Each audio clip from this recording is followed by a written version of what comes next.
Detik berganti detik, menit berganti menit, jam berganti jam, hari berganti hari, dan minggu berganti minggu. Tak terasa sudah 1 bulan aku hidup sebagai seorang istri. Hari ini hari Minggu, hari di mana aku libur kuliah dan Mas Ali pun libur dari segala pekerjaannya. Untuk menghabiskan waktu libur ini, aku ingin mengajak Mas Ali untuk jalan-jalan. "Mas, jalan-jalan yuk." "Jalan kemana?" Ia bertanya malas, matanya fokus menatap ke layar televisi yang sedang menayangkan salah satu acara kuliner. Aku mendudukkan tubuhku tepat di sampingnya. "Ada film bagus, kita nonton, yuk." "Nanti juga bakal ada di TV, ngapain harus repot-repot nonton di bioskop?" Aku mendelik kesal. "Sabar Zahra, percayalah istri sabar pasti disayang Allah. Aku harus berjuang membuat rumah tangga ini berjalan sebagaimana mestinya. Kalau nunggu tayang di TV lama, lagi pula kalau nonton di bioskop kan enak, layarnya gede banget, jadi puas nontonnya." Ia diam, sepertinya sedang menimbang-nimbang saran yang telah kuajukan, hingga akhirnya setelah kurang lebih 1 menit berlalu, ia mengangguk. "Sungguh demi apapun aku sangat senang. Jujur ini adalah salah satu hal yang ingin aku lakukan dengan suamiku. Nonton di bioskop dengan kekasih halal, bukankah itu sangat romantis?" Aku berulang kali menelan ludah saat Mas Ali mengajakku nonton di studio The Premiere. Seumur-umur aku belum pernah menonton di tempat mewah ini. Habisnya harganya mahal. Walaupun tidak sampai jual rumah, tapi tetap saja mahal. Sesuai sih dengan fasilitas yang disediakan, serba mewah. Kalau aku ajak Citra ke sini pasti dia akan sibuk jepret sana jepret sini, buat pamer di Instagram yang followersnya sudah nyampe 1,5 juta.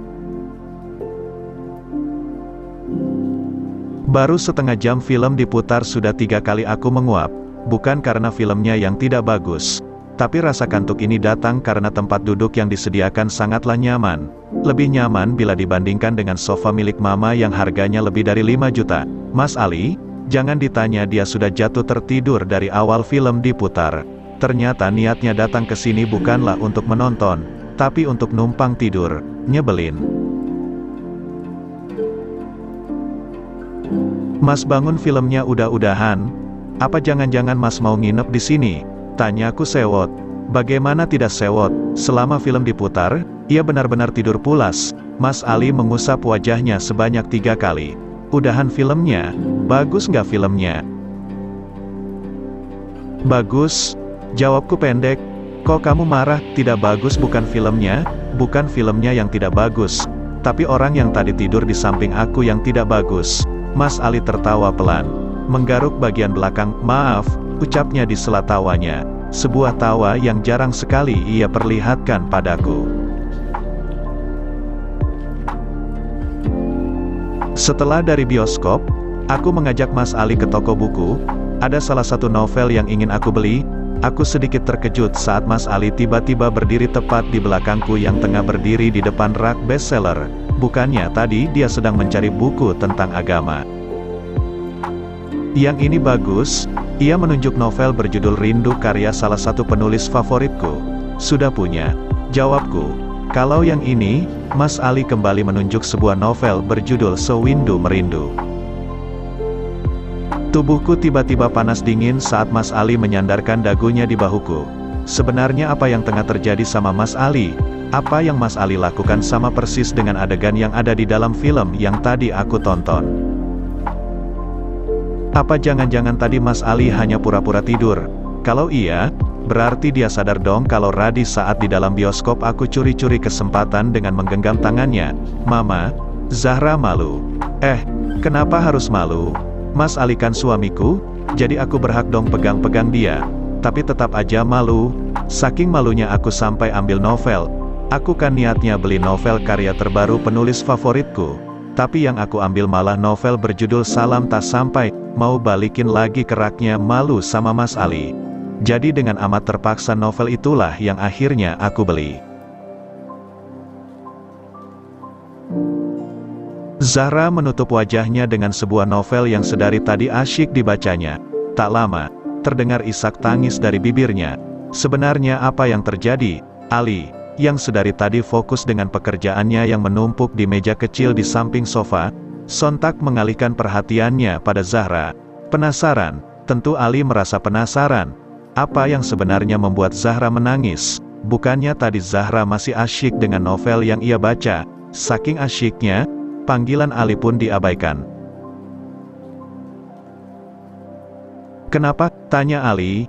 Ia sudah duduk di samping Zahra yang masih saja menutupi wajahnya dengan novel, seakan tak mau kalau Ali melihat wajah menangisnya. Dengan sedikit paksaan, Ali menyingkirkan novel yang sedari tadi menghalanginya untuk melihat wajah istrinya. Wajah Zahra merah, matanya telah basah oleh air mata, bahkan hidung mancung Zahra terlihat sangat merah melebihi merahnya tomat. Ali membawa tubuh Zahra ke dalam pelukannya dengan lembut. Ia membelai pipi basah Zahra. "Kenapa menangis?" Ali mengulangi pertanyaannya yang belum dijawab oleh Zahra. Bukannya menjawab, Zahra malah menenggelamkan wajahnya di dada Ali. Tangannya melingkar erat di pinggang Ali. Tanpa diduga, Zahra kembali terisak. Ali semakin mengerutkan dahinya. Benar-benar bingung, sebenarnya apa yang terjadi pada Zahra. Menunggu, itulah yang kini Ali lakukan. Dengan sabar, ia membelai punggung Zahra. Ia berharap perlakuannya dapat membuat sang istri menghentikan tangisnya. Setelah 5 menit, akhirnya Zahra berhenti menangis. "Kenapa menangis? Apa ada sesuatu yang membuatmu sedih?" Zahra mengangguk. "Apa?" tanya Ali penasaran. Ia kembali mengerutkan dahinya, bingung saat Zahra menunjukkan novel yang telah ia baca.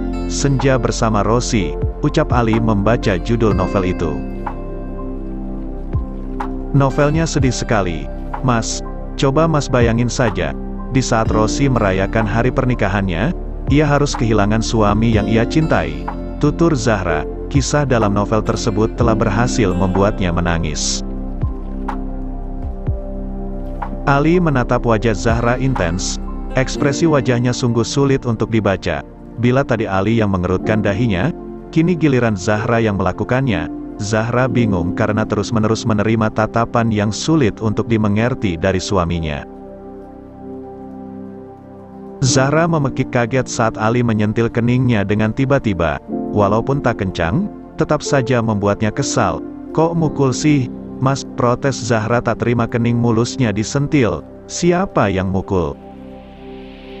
"Mas, memang kalau gini mukul." Ali kembali menyentil dahi Zahra. Hal itu membuat Zahra semakin kesal. Ia pun membalikkan badannya hingga posisinya berbaring membelakangi Ali. Malam ini, ia benar-benar sedang emosional. Kesalahan kecil dapat membuat dirinya kesal. "Kok marah?" Ali memeluk pinggang Zahra dari belakang. Dagunya bertumpu pada pucuk kepala Zahra. Harum apel menguar dari rambut panjang Zahra. Hal itu membuat Ali tergerak untuk mencium rambut Zahra, menghirup aroma rambutnya. Sepertinya tadi sore Zahra keramas, batin Ali saat mencium rambut istrinya. Diam. Tak ada satu patah kata pun yang keluar dari bibir Zahra. "Kau membuatku khawatir. Aku kira sesuatu yang buruk telah terjadi padamu." Tangan Ali menggenggam telapak tangan Zahra yang menangkup di perut. "Apa kau tahu, sayang?"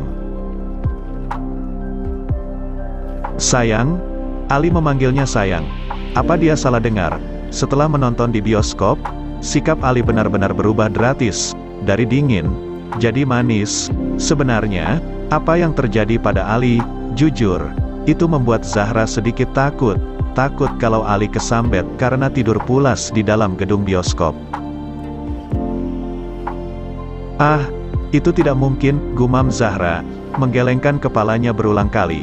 "Apanya yang tidak mungkin?" tanya Ali seraya memegangi kepala Zahra yang sedari tadi terus menggeleng. "Ah, tidak apa-apa." "Sayang?" Ali kembali memanggil Zahra dengan sebutan sayang. "Jangan kau jatuhkan air matamu untuk sesuatu yang memang tak pantas untuk kau tangisi. Novel itu kan hanya karangan semata. Untuk apa kamu tangisi?" Zahra berbalik. Dengan jelas, ia dapat melihat wajah tampan yang masih setia menatapnya intens. "Ali, tapi kan ceritanya sedih." "Mas, masa aku tidak boleh nangis? Aku tidak melarangmu." Ali merapikan surai rambut Zahra yang terurai menghalangi wajahnya. Lantas, Tadi apa arti dari perkataan Mas? Belum sempat Ali menjawab, pintu kamar mereka terbuka lebar. Di ambang pintu, berdiri sosok mungil yang sudah 1 minggu ini tak pernah Ali dan Zahra jumpai. "Assalamualaikum," ucap Zidane dengan suara nyaringnya. Setelah menerima jawaban salam dari Zahra dan Ali, Zidane segera berlari tanpa permisi. Ia menyelusup di antara Ali dan Zahra. Walaupun baru 1 bulan mengenal Zahra, Zidane sudah sangat dekat dengannya. Sekarang bukan Ali lagi yang selalu Zidane cari ketika mengunjungi rumah neneknya, melainkan Zahra. Dengan sayang, tangan mungil Zidane memeluk leher Zahra. Tanpa permisi, ia mencium pipi Zahra. Hal itu membuat Zahra tersenyum senang. Zidane benar-benar menggemaskan. Ali beranjak dari posisi berbaringnya. Setelahnya, ia mengangkat tubuh mungil Zidane ke dalam pangkuannya. "Lain kali, jangan mencium lagi Tante Zahra ya," bisik Ali tepat ke telinga Zidane. Om cemburu lihat Zidane mencium pipi Tante Zahra. Walaupun tidak mengerti apa arti kata yang diucapkan om tercintanya, Zidane tetap mengangguk patuh. "Apa yang Mas bisikkan pada Zidane?" tanya Zahra penasaran. Ia mendudukkan dirinya tepat di depan Ali. Tangannya terulur ke arah Zidane, meminta sang keponakan untuk duduk di atas pangkuannya. Zidane pun beralih duduk di pangkuan Zahra. Dengan gemas, Zahra memeluk Zidane. "Tadi om bilang apa sama Zidane?" tanya Zahra pada Zidane karena Ali tak mau memberitahunya. Zidane hanya mengerjap polos, tidak menjawab pertanyaan yang diajukan oleh Zahra.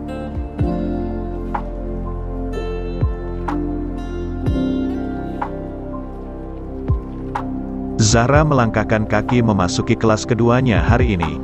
Ia mendudukkan diri di bangku favoritnya. Seakan telah hafal, semua temannya selalu menyisakan bangku tersebut untuk Zahra. Zahra mengerutkan keningnya bingung saat melihat sebuah amplop biru yang tergeletak di atas mejanya.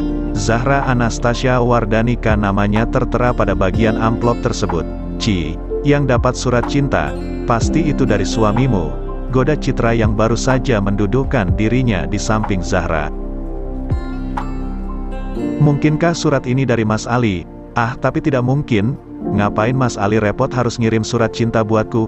batin Zahra tak yakin. "Buka dong," pinta Citra penasaran. Akhirnya, Zahra pun membuka surat itu.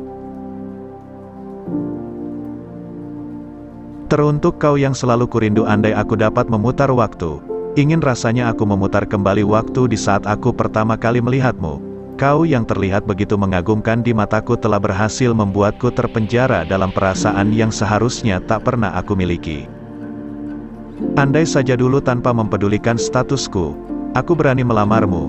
Mungkin aku punya kesempatan untuk memilikimu dalam suatu ikatan yang diridho oleh Allah. Berharap di kakimu terletak surga bagi anak-anakku, berharap kelak kaulah yang akan menjadi bidadariku. Namun, semua itu hanyalah harapan semu belaka. Namamu yang selalu kusebutkan dalam doaku kini tak berani lagi kusebut, karena kau telah menjadi milik seseorang. Tapi maaf, meski kini namamu tak terdapat dalam doaku, namun namamu masih tertera di hatiku." Tangan Zahra bergetar. Surat ini bukan dari Ali. Tapi kenapa hatinya bergetar saat membaca setiap kalimat yang terangkai dari surat tersebut? Menyesal. Ia sangat menyesal. Seharusnya ia tak membaca surat ini karena pada kenyataannya, surat cinta ini tak pernah ia nanti.